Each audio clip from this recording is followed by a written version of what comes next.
Welcome to Northern Vibes, your go-to podcast for everything Northern Denver. From everything Denver to Fort Collins, we're your local real estate experts shining a light on the incredible quality of life in the area. We're going to cover local businesses, attractions, events, and interviews with experts, all while educating and empowering you to understand why the Northern Denver area is the best place to be. Amen, sister. You bet.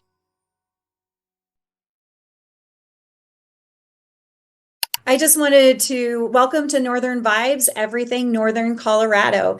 And my name is Ann Wymore, and with me is Wilson Miller with Source Mortgage Group. I am Jarred Talmadge. I am a LinkedIn master instructor and author of the book, The LinkedIn Real Estate Agent. Love it.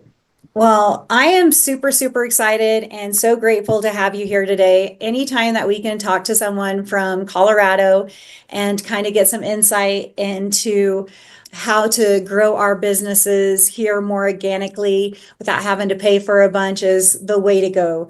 So thank you so much for joining us. And while Jarred specializes or has a great input book for real estate agents, this is for anyone out there, right, Jarred?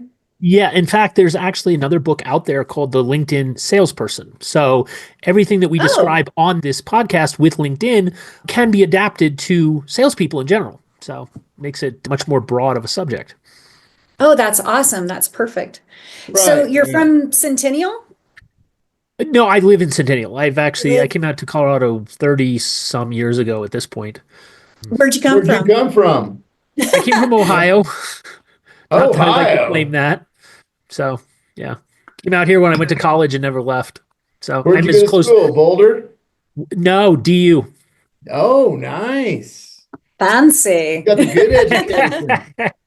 Yes, and I married a Colorado native, and her family's been here, God, 600 years or something is what their ancestry comes about to. So I'm as close to a native as I guess I can get. I had no control over the first 18 years. You have the bumper sticker? Yeah, I have the almost a native bumper sticker. I should have said my bumper sticker says birthed children in Colorado, so that makes me a native. That's I think. There you go. There you go. Yeah. So what's your favorite Colorado pastime? You know, I'll have to say the Avalanche, the hockey team. It's been great. There you go. So have you ever seen the Eagles in Loveland? Not been up there yet. I got hooked on the Avalanche. My wife was a therapist for them before I met her, and then she worked for them a little bit when we were first married, and so got to meet a lot of the players from the original Avalanche teams and whatnot. So very cool. So you were Avalanche before it was cool. Yes, I was very much uncool in '95 and '96.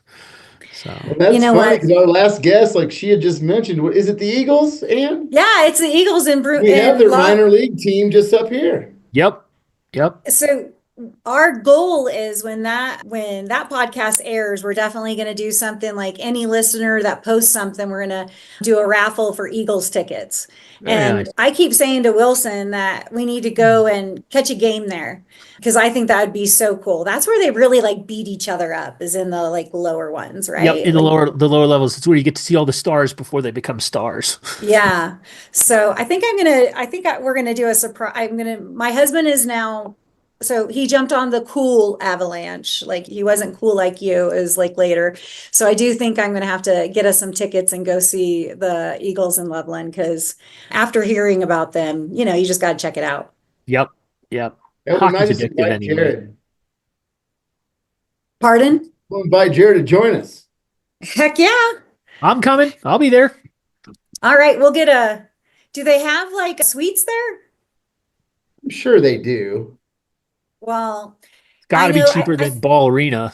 Yeah. Wait, I think I just heard Wilson say he's paying for a suite. Did you hear that, Jarred? I heard that. Oh, I absolutely heard that. Did. Yeah. That's how our work relationship works out. But you said, and yesterday we had this conversation. I was like, I'm going to start putting you on a recorded line. Maybe. It'd be cool. Yeah. You just need to know the right people, right, Wilson? That's right. Well, so Jarred, tell us a little bit about your book and how you can teach people how to really use LinkedIn. Because I would have to say I am You can tell by my age, I probably just know how to use Facebook. I can watch TikTok because I have a child on it, but when it comes to posting and stuff, I have someone help me with that. So tell me a little bit about how you got into LinkedIn and how you became an expert.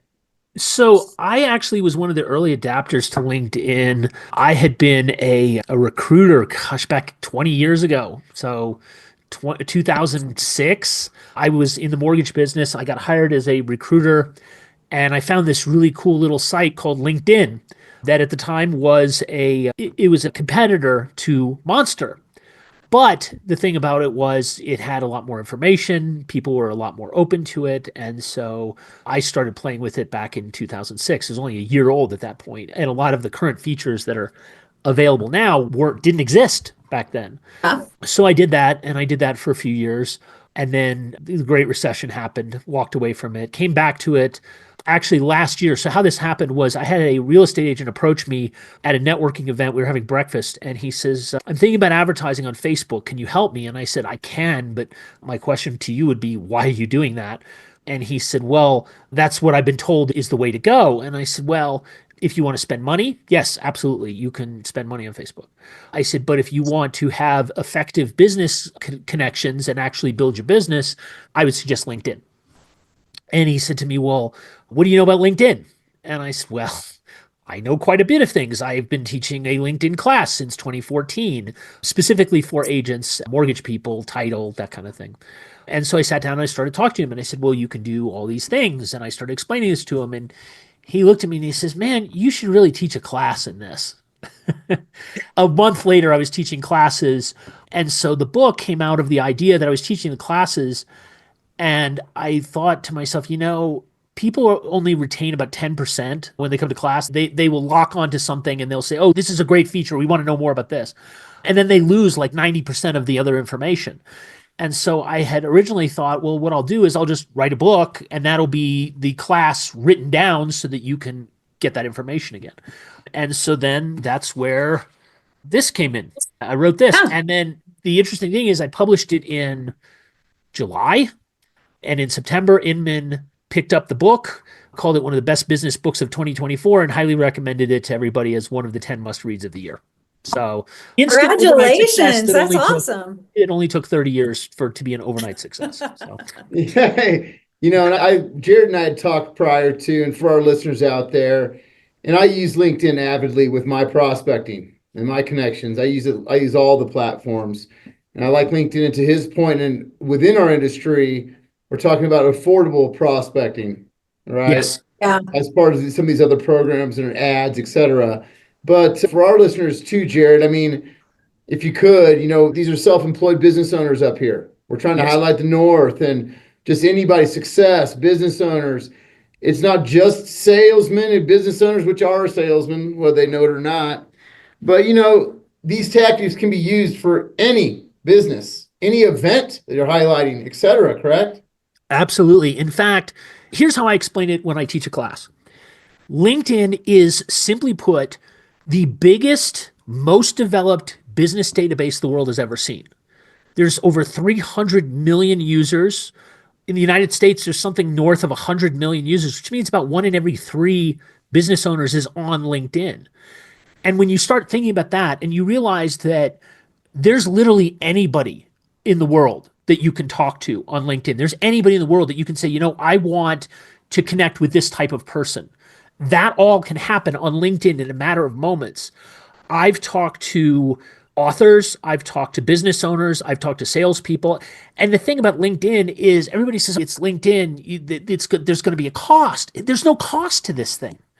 Yes, you can buy the upper level searches, the upper level services, but the truth is 99% of people who are using LinkedIn use the basic service, and it's free. And so the case in point, I will say this, I just looked at my stats a few minutes ago for the last 12 months. I've reached over 85,000 people on LinkedIn this year, and I didn't pay a thing for it. And when you put that into perspective as a business owner and realize that every customer you will probably ever need for the rest of your life is in one place at one time, it's probably worth getting to know the platform and realizing that LinkedIn is known for two things. One, business.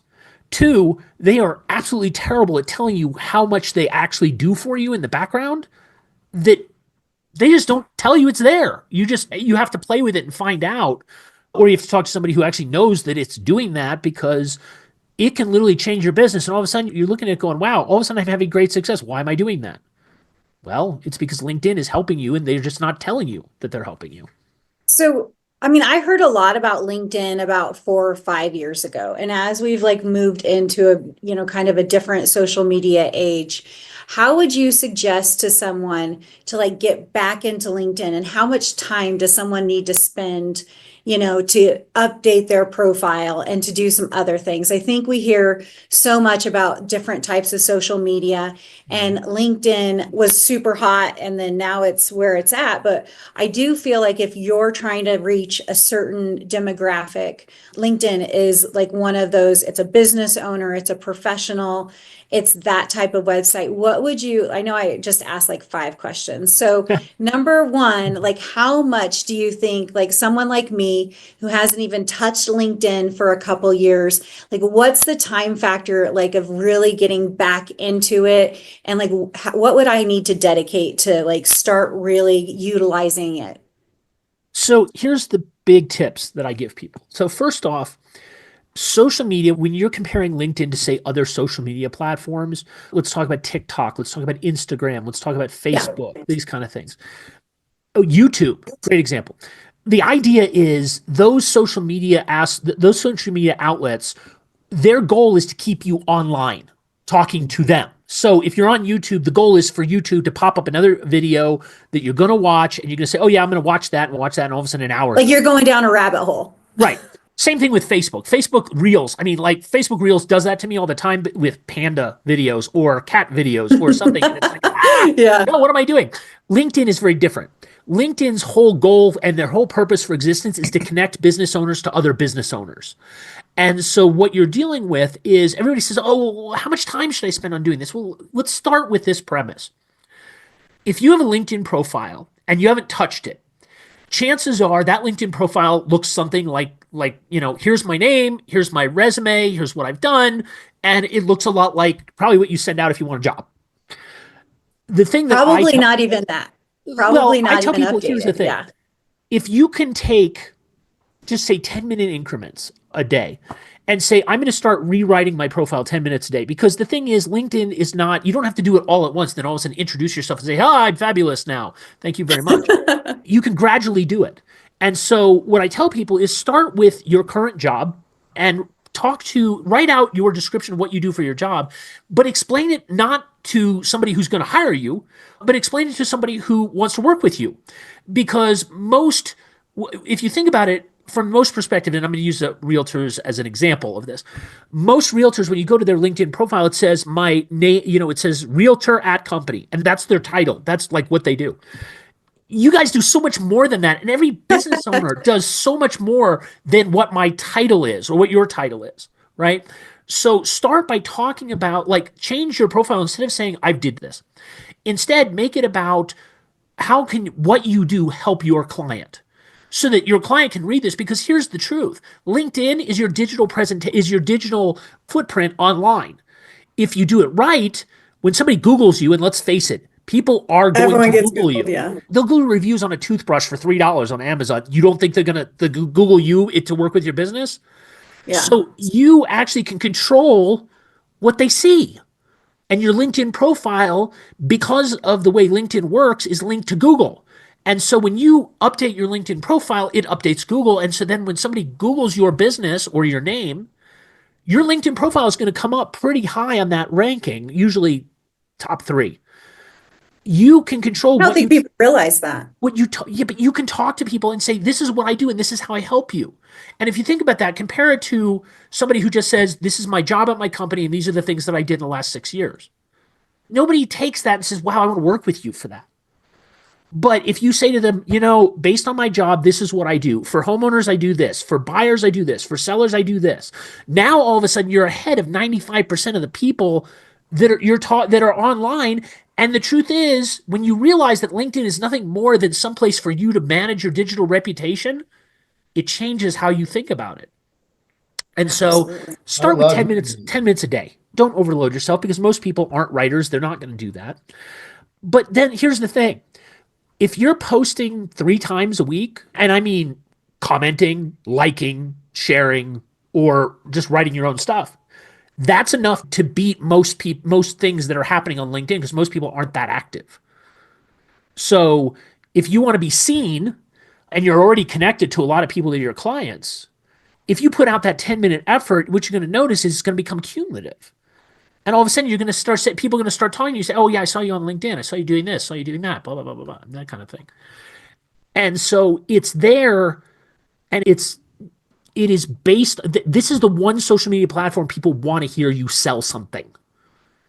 Definitely. Facebook, you'll get banned. Instagram, they'll ignore you. TikTok, they think it's funny, but this is actually about making money.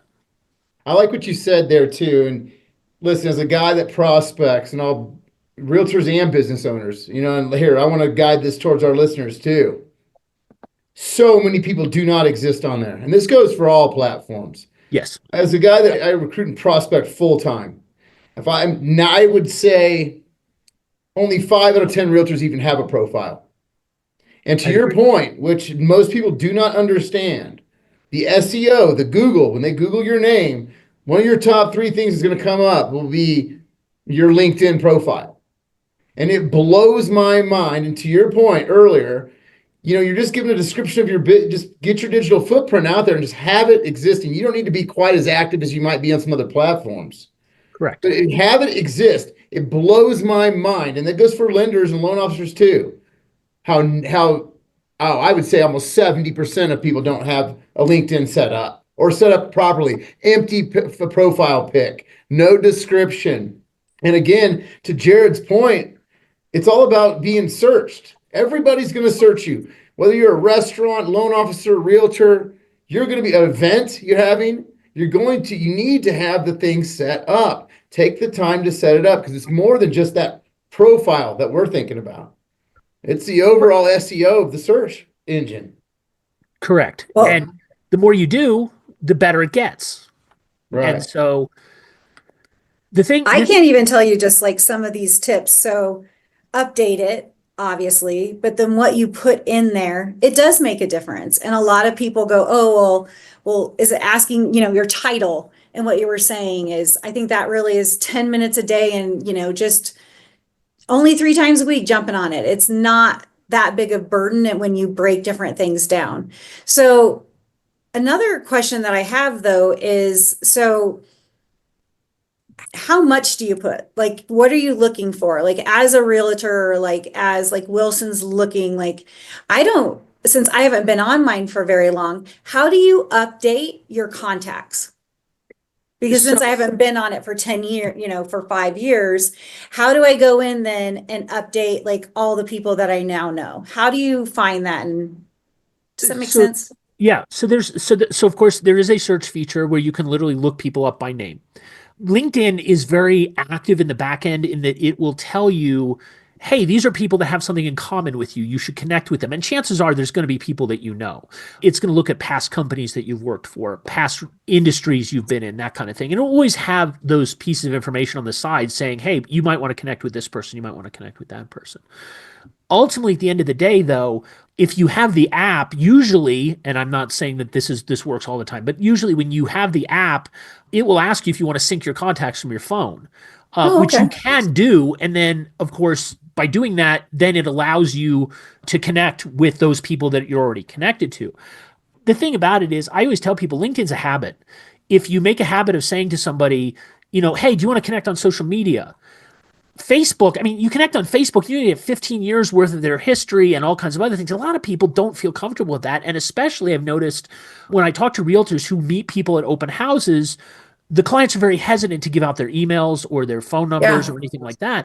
But if you say to them, hey, I'm on LinkedIn, would you like to connect on a professional level? All of a sudden then it's a whole different story. And then they want to do that. But in connecting to that, now what they're effectively doing is saying to LinkedIn, I'm interested in what this person has to say. So your job as somebody who is let's say a business owner is looking at that and saying, well, why should I connect to all my clients on LinkedIn? Well, because the thing is, the more you put out, the more they're going to see it. And as I tell people, because I was a marketing consultant for 10 years, the more people see you, whether they realize it or not, that gets stuck in their head. And if you're the only person that they're doing this, for example, if you own, I don't know, a car dealership, and you're constantly talking about things that impact people when they buy a car, just because people aren't responding to it or they're not liking it or they're not sharing it doesn't mean they're not paying attention. They are absolutely paying attention. And what you'll notice is the more you do this, the more clients are going to call you up and say, I can't remember why I saw you, but I know I got to call you because I have this need. I love those calls because Oh, yeah. it's generally coming from LinkedIn.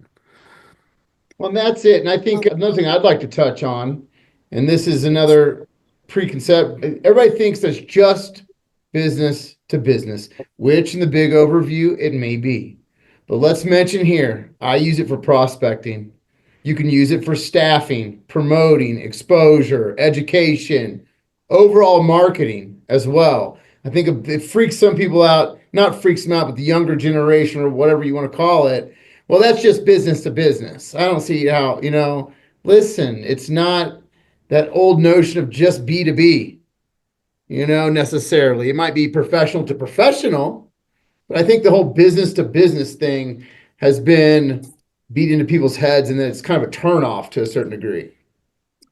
Yes, because people don't understand that people at the end of the day ultimately do business with other people. Right. Yeah, they do. Right. Well, and I like how you said it, Jarred, is I think that a lot of people do feel a lot more comfortable saying, oh yeah, would give me their LinkedIn before they'll give me their Facebook or something like that. Or it's like, hey, it's a professional level that you're getting into and you're not quite ready to pass the barrier of being, Facebook friends, so you know what they're doing on the weekend, but they feel a lot more comfortable going, oh yeah, I can totally share with you my LinkedIn. I feel more comfortable with that. So to me, that makes a lot of sense for people who are hesitant to, have you drop right into their personal lives like that. That was a Right. good one-liner. I like that. Yeah, it really is, because the truth of the matter is LinkedIn is largely apolitical. People are shunned for doing political stuff. And so in an age when we're very hyper intensive in our own silos, this is one of the last of the places on the internet that literally says, we don't want that discourse here. You can have that discourse and that's fine, but you go do it somewhere else. Somewhere else, yeah. Yeah, that's true. It's not all the garbage. I like it for that too. I Right. really do. It's great for getting your business points across, and instead of sifting through the Chiefs memes of how the refs have won another game for them, and then back to fake news and politics and just crappy meme after meme, and then you know what I mean? And you're trying to advertise your business within that mess, how it's getting lost.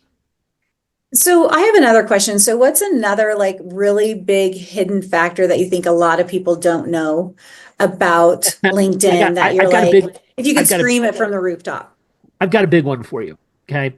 So LinkedIn has a feature for newsletters.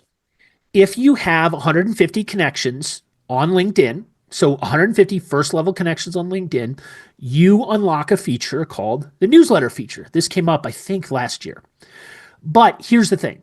So, and Wilson will remember this from the early days of mortgage. When you want to put out a newsletter, right? And previously you had to have what? The email list, you had to have a program that you sent out to, you had to have a mailer, you had to do a follow-up thing, you had to do all these things, right?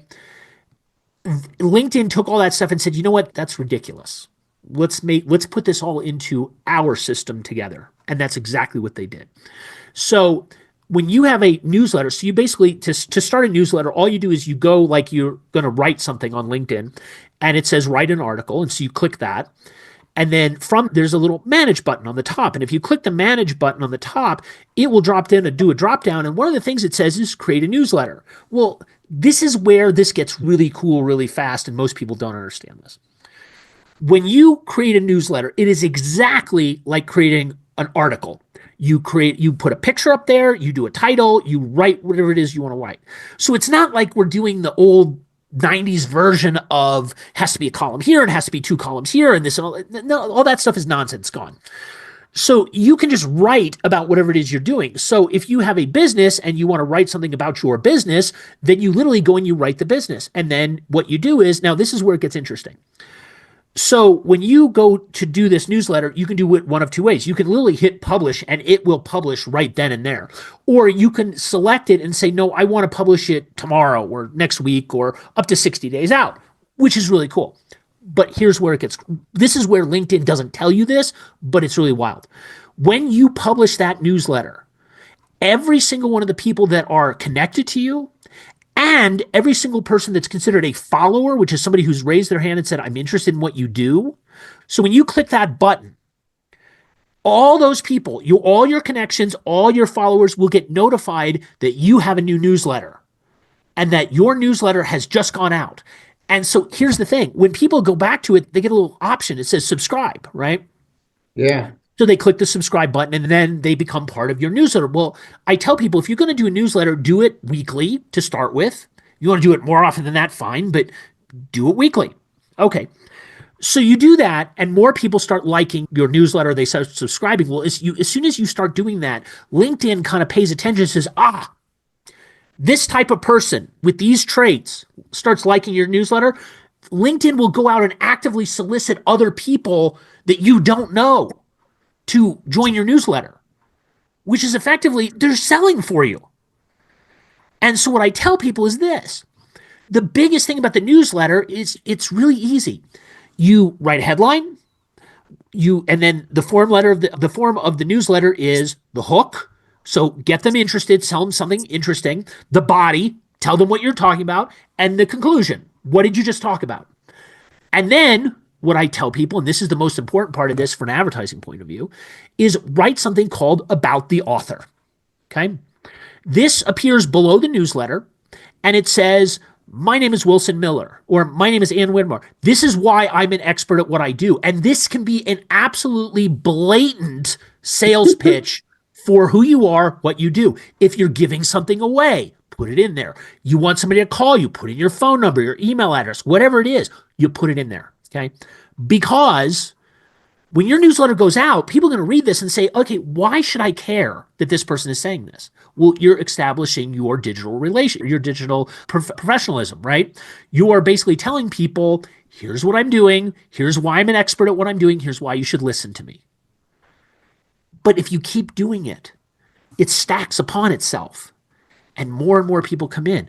I launched a newsletter 5 weeks ago, where I was talking about a subject that's very near and dear to my heart that has nothing to do with my professional life. I've already got 200 and some subscribers to it. I didn't do anything to get those subscribers. I just literally published it, printed it, sent it. That's genius. I'm taking notes too, so I can spread the word. And I'm like, okay, send me your book. I'm all good. Yeah. I'm sold. And we're going to implement this for your whole team, but he's right, because I've been subject to the subscribe side of things. You know, it'll kick things that I'm interested in to me. Whatever it is. Tony Robbins has one. He kicks it out to me. Do you want to subscribe? Because I must have done something, right? Or it must have fell in that algorithm. But that's genius. And that's something even I need to dive into and get that going. One a week, get it going, because it is genius how the algorithm gains followers for you. Yes. Oh man. And I've been on the other end of that. I forget why I've subscribed to these things. Right. I had an old college friend I haven't talked to in 25 years, dating myself. But all of a sudden, Ian wants you to subscribe to his newsletter. I believe it even hits my inbox. Yes. It even comes to your email inbox. Yeah. And so think of it this way. LinkedIn. If you're a business owner, you have a direct pipeline to your clients. There's no spam, there's no cost, and they're doing it for you. Oh, every business owner up here needs to do that. Yeah. And like you said, the promo at the bottom in the description, giving away 2 for 1 on Tuesday night, whatever it may be, whatever kind of business. Oh, it's a no-brainer. I will say this. Because of that little about the author, I've been interviewed for podcasts, television, radio, other podcasts. I've given international speeches, all of it because somebody found me there. That's it. That's truly amazing. And the funny thing about what you're saying, and not funny, haha, but ironic is that how many of us can we post blogs or we do something like that where we could just take what we're doing and add it to our profile? Because, or if we're starting our newsletter on LinkedIn, that where we can take it and put it in all these different places, but committing to do it. And then LinkedIn being that free resource that people are then going to subscribe to and then adding more followers. It's one of those things that it honestly, if you just start something with consistency, it's a no-brainer. Right. And most people, but the truth is, most people don't see the value of it because it's a long-term play. But if you think about it from a perspective of a business owner and say, you know what, every week I talk to 100, 200, 300 people, and you do that over a year, now you're starting to talk about tens of thousands of people that are seeing this, and you don't honestly know where it goes because that's the old axiom of marketing. If I knew where half my marketing was coming from, I'd cancel the other half. Yeah, exactly. That's genius too, because here's the thing. Most people are already writing the newsletter or creating the post or running the promotion or doing the ad. Well, if you're already doing that, you just put it over here. Right. You Absolutely. already have done it. Just put it in LinkedIn and create the newsletter out of it. Yep. Or do the newsletter first and then take what you created and go post that somewhere else. Right. Yeah, that's what I was Topics teaching would you people the other start with? day. Like, why, if you're going to make a post, let's say close on a home or a promotional post, why aren't you adding buyer hooks at the top of it in the verbiage? Yeah, just closed on a home. Well, why don't you say zero down payment, low credit score? Don't worry, give me a call. Yep. Killing two birds with one stone. It blows my mind how no one is thinking like that. You already have done the work. You're Yes. already on the pot. So many words. You're already on the pot. What are you doing? Just maximize it.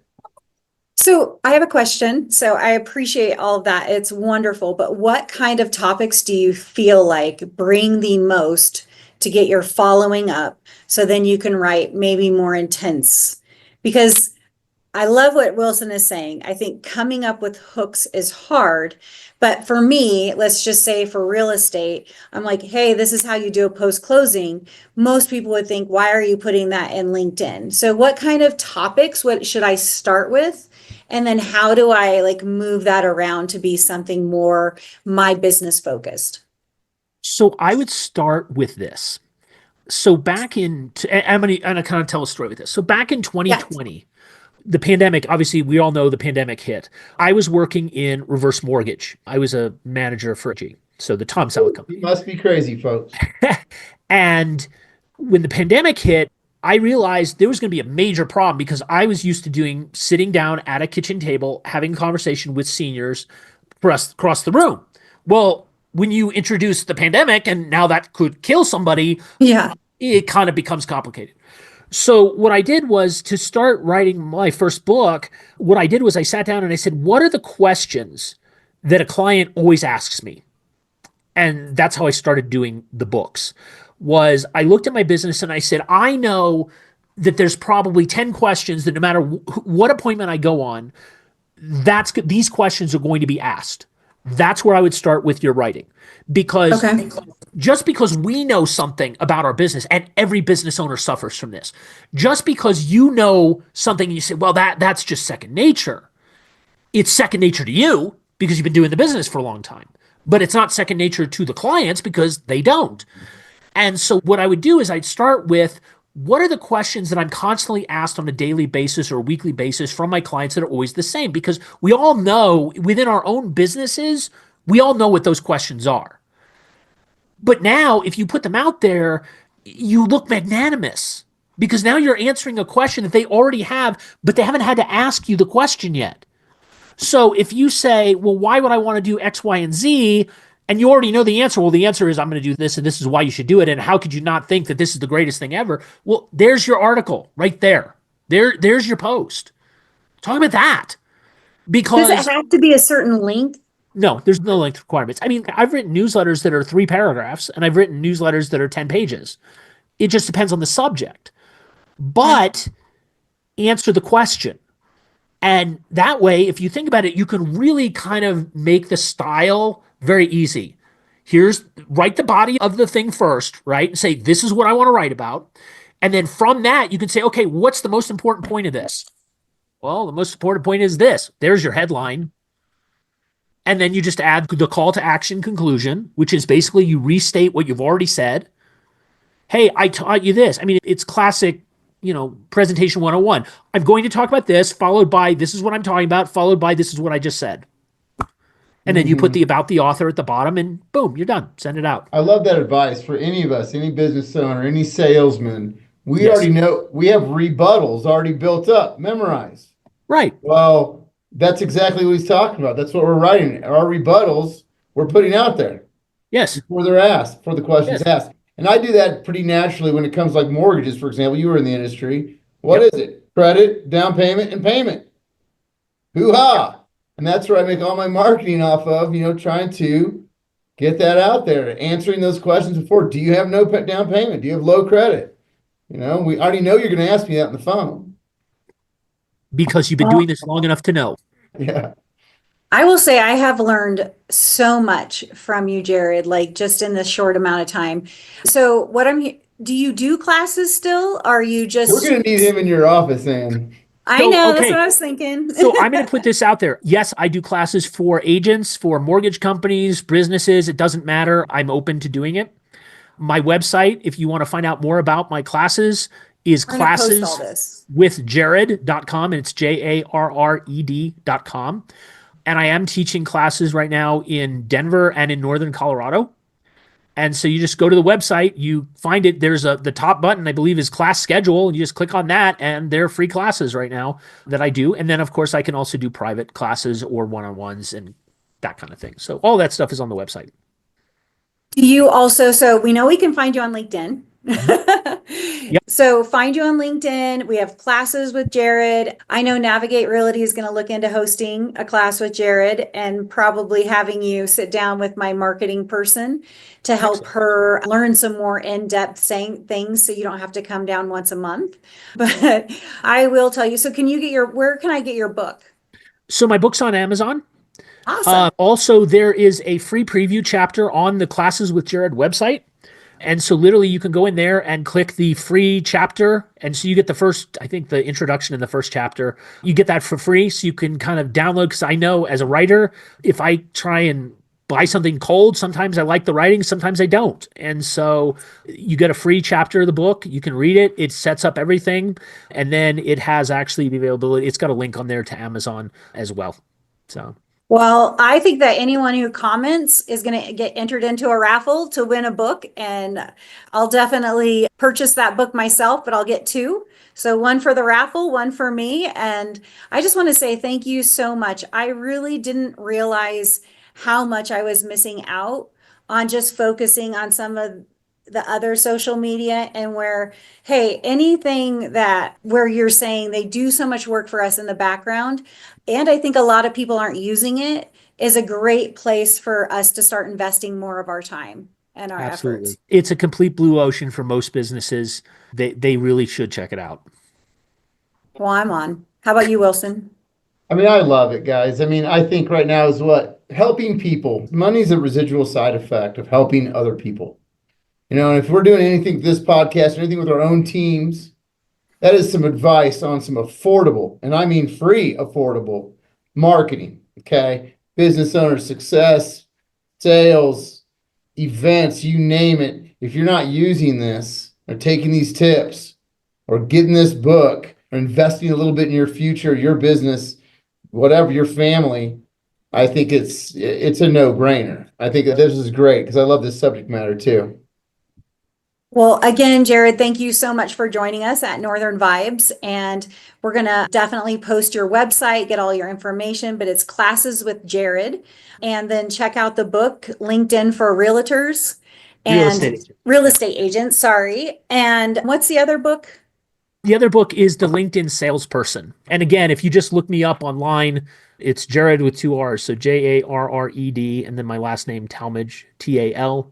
If you go to Amazon, type me in, you'll see all of my books.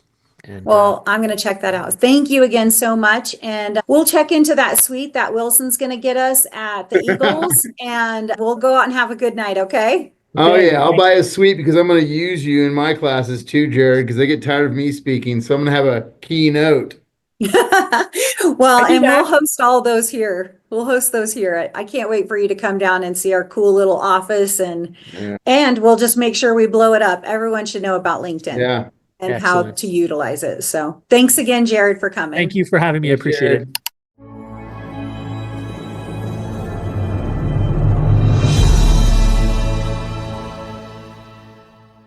Thanks for listening. This is Ann Wymore with Navigate Realty. And if you missed important information from this episode, check us out on Facebook at Northern Vibes Colorado.